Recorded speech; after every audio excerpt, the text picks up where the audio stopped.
Is it recording? Um, Here we go. Amazing. So first and foremost, I'd like to introduce myself. My name is Lacey Heron. I'm a senior manager for learning and development with L'Oreal. Happy to be here. And my partner in crime. Hello, everyone. I am Aubrey Harley, the empowered educator for L'Oreal Professionnel. Love that, the empowered educator. So just to start off, we wanted to start off with a quote that really defined what cultural competence is, and it truly is the ability to work, respond effectively across cultures, to acknowledge and respect the culture of a person or organization being served. And Aubrey, what does cultural competency mean to you? Well, I have to say, one, it means a lot to me. The ability to understand different tribes other than your own. And it's about treating people with respect and dignity and just eliminate any biases. So that way your scope can be broadened when it comes to communicating with people from all walks of life around the globe. I love that. Yeah, it truly means having meaningful connections and interactions with people from different backgrounds. I absolutely love that. Do you want to share a little bit about your cultural background? Yes, thank you. Well, my cultural background, my family, we pride everything on education. It was education, education, education. And the reason why education played such a huge part in our homes coming up, because my family believed that the more education that we have, the more chances we would make better decisions and more informed decisions. So it'll just make things a little bit more simplified and give more clarity in life, whether it's your professional life or whether it's your personal life. Love that. I love your background. Thank you for sharing. Thank you. So if we're going to discuss some concepts of multicultural competence, a couple things we really aligned on, and it was to truly, when we're approaching the situation, question our assumptions and biases, to really challenge our unconscious beliefs, and to listen to respond or listen to understand instead of react or just to respond, to really hear the person. And something we really found through research was, to expand on it, it's really to just advance knowledge of different cultural practices and world views. And when it comes to cultural differences, what's been your experience with cultural differences, Aubrey? My experience with cultural differences is one, it's just the awareness and clarity to understand people without forming any biases. And just to throw this in as a bonus, another great experience with cultural differences is tasting different foods. That's another thing, and comparing them. So that's been amazing also. What about you? Oh, I completely agree. It truly helps. Well, it helps us develop specific relationships with people and diverse backgrounds through really listening attentively. I've truly grown to, the most important thing is becoming present with the person I'm connecting with, and that's really broadened my just my scope of who I hang out with on a regular basis, my community. It's really expanded my community in incredible ways. So Wow. it's been nothing less than spectacular. I think you said that when we talked the other day. So I loved Yes. hearing that. And when we talk about societal impacts that's made us question our beliefs, we truly aligned on nothing from society has caused us to have our beliefs put into question. And we've really remained rooted in our values, which I thought that was so cool to see how much we really are aligned on a lot of the topics the different topics that we are sharing today. Yes. Can you share with me a little bit about how the community has engaged you or how you've engaged with other communities? Awesome. Yes. And the great thing about engaging with other communities when we talk about cultural competence. One is within my workforce, and with my career being in the beauty industry, it has awarded me opportunities to travel the globe and to form relationships with other beauty professionals that are from a different tribe. And the reason why I use the word tribe is because I'm speaking of different nationalities. It just sounds a little bit more softer than what's your race, what's your heritage or background. So I just want to kind of, describe what I mean by tribe. So with the different tribes, and understanding things from their scope, it's so many huge learns with just within that alone. It has made me to be more well-rounded when it comes to understanding people. And also in my neighborhood, we have such a diverse neighborhood, and we always have community events, community meetings, and that gives me a chance to meet and greet my neighbors. Of course, that's like from a different tribe as well. And again, it's just so many things that you learn, and you're like, wow. So it's a huge wow factor. And again, like I said, it's nothing less than spectacular. Yeah, absolutely. And I really love additionally volunteering. I've been a part of Junior League and on the Human Trafficking Public Awareness Oh, Committee. that's awesome. So I really love being able to really engage with other communities through volunteer opportunities. And when it comes to different sources of cultural conflict, some things like what are they? Some things to display. There's a lot of different cultures that have differences in displaying respect to one another. So, for example, a handshake could mean a meeting of respect from someone like me, whereas in other cultures, they might bow to you, so, or put their head down, and that's really showing that they respect the person that they're interacting with. And then some of the things that we pulled from research was just different rituals and languages, religions, and celebrations giving cause for joyous coming together, but it also can create some tense conflict as well, which I Mhm. found that was a key element when we were doing all the research to some sources of cultural conflict that are common. Yes. And then how have you responded differently with other people from different cultures of your own? Well, me personally, I have never experienced any conflict with other communities, and I hope it remains that way. Me too. Um, but one of the things I would say, if that were to happen, if there's some form of conflict or disagreement, one, I would listen to understand. And it goes back to our previous slide when we talk about different methods, and that means question my assumptions. you know um why am I feeling this way? What are the sources, or what are the facts that's actually, what are true and what's not true, and am I creating a narrative in my head? So that's why it's important to just listen to understand versus listening to react or respond, and then from that point just proceed with politeness. Because here's the thing, if two people can have a disagreement, but they have the ability to reason, I believe when politeness is in the air between the two, you can arrive at a solution, or you can arrive at a better understanding of the whys. And once you understand why, that means it just eases the conflict and you can move forward on to more of a positive end result. Well said. Yes.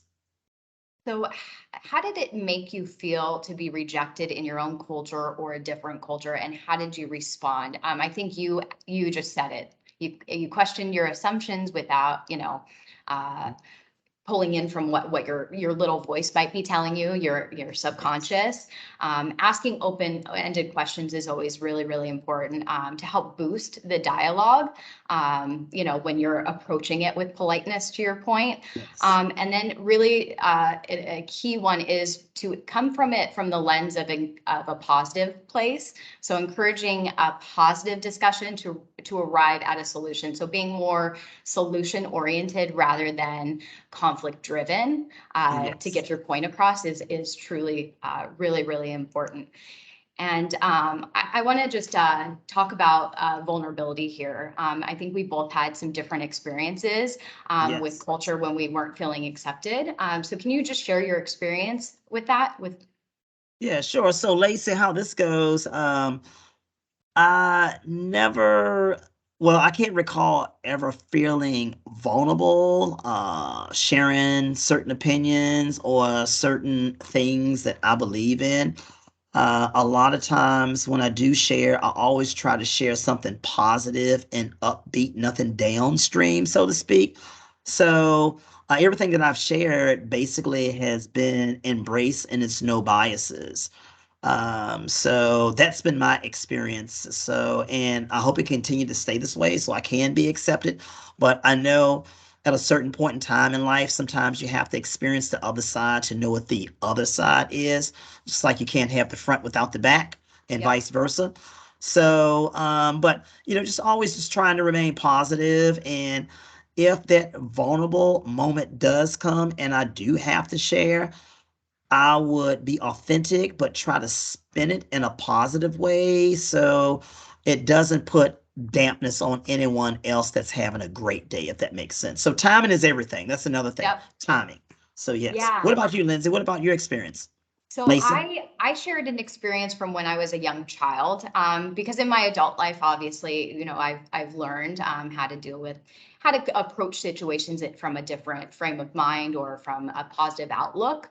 But as a child, I have a lot of family members. I'm one of 43 first cousins, and so I have a lot of distant family members in my family, and faith was a big one. And I remember as a child, I was rejected because of my faith from a distant family member, and it made me feel really, really vulnerable. It didn't feel really good because I was judged, and I was simply told I wasn't able to be played with because of my specific faith at that time.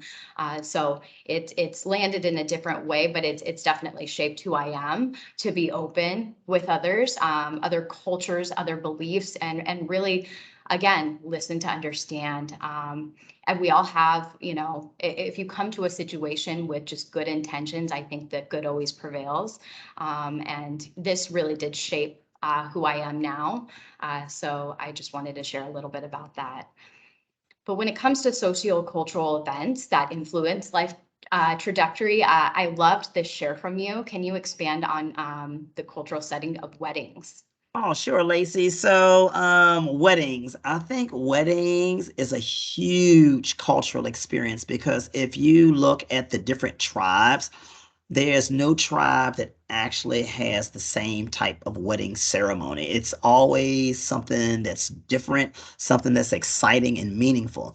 But the great thing about it, we talk about impact, it does have a huge impact in the trajectory of life because here you have two people that are coming together and in love and how they embrace each other. And to me, how it affects life is that these two people, or this couple, so to speak, they're setting a great example for the future. So that means when you look at the generation that's coming after us, we at least have, through this social cultural event, have left something there as a blueprint or a formula that the coming generation behind us can use. And that's what can be a source that can keep things more positive and make a more positive impact on life. So that's the kind of way I look at it. Just setting in I think weddings, just to sum it all up and funnel it, weddings do set a huge example. And one, it definitely gives you something to look forward to because who doesn't want to be married? You know what I mean? Who doesn't want to get ready for a wedding and all of your friends are there and you marrying the one that you love and all the planning. I think the fun part is the planning, Mhm. not actually the wedding itself. So and just the planning just seems so amazing. Then when it happens, yes, good measurable outcome. Yep. Love that. Thank you for sharing that. Yes. And I, what I thought was so cool when it came to the cultural competence self-assessment, and areas that surprised us the most and areas that we wanted to improve on, we completely aligned, which was amazing. Yes. None of the results were surprising. They were pretty accurate.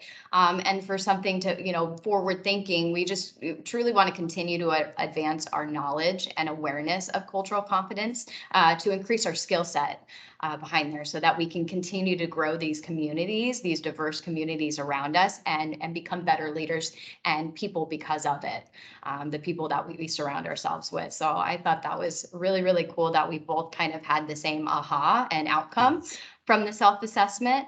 And it's something you really nailed when it came to like dissecting and paring these questions down. You really honed in on the 5 tips to develop cultural competency skills. So do you want to expand on that and what your 5 tips are? Yes, I know they were asking for 5, but if you notice, I put that little bonus there, increase Yep. your awareness. I'm like, well, I just can't leave this out. And then I didn't know which other to take out. So I said, you know what? I'm just going to put a bonus in there.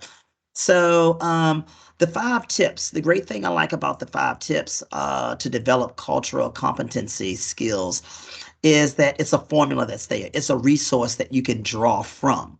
So, one, we talk about being flexible, and that's being able to bend, listening to understand versus listening to react. Treat people with respect and dignity. Even if it's not being reciprocated, at least you know that you're on the right path. And then the main thing, practice often. This is something that we have to practice. The more we practice it, it becomes one with us. So that way it becomes natural. And this is how you Mhm. are naturally. So I'm just going to expand just on those little few there. But I would have to say, yeah. So, and the thing about cultures, I'll say this. You think about years and years and years ago, back in the thousands of years ago, and you had different tribes, and it's like everyone would actually go to war if you weren't of the same tribe because you had to prove that who's the strongest tribe. But now I like the way the world has evolved, and it's like everyone's coming together to learn about each other's cultures, and we're adding and filtering that in.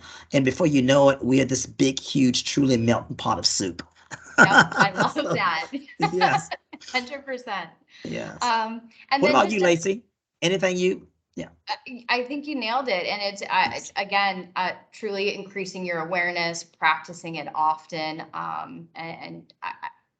again, listening, being present, listening to understand, not react, not respond. Couldn't agree more. And just to close it out, we have our conclusion, and we pulled this from a series of resources. Cultural competence are the principles of trust, respect for diversity, equity, fairness, and social justice. And then just to share some of the references with these beautiful citations that we had in text. Just wanted to share that with you. And thank you for your time, Professor.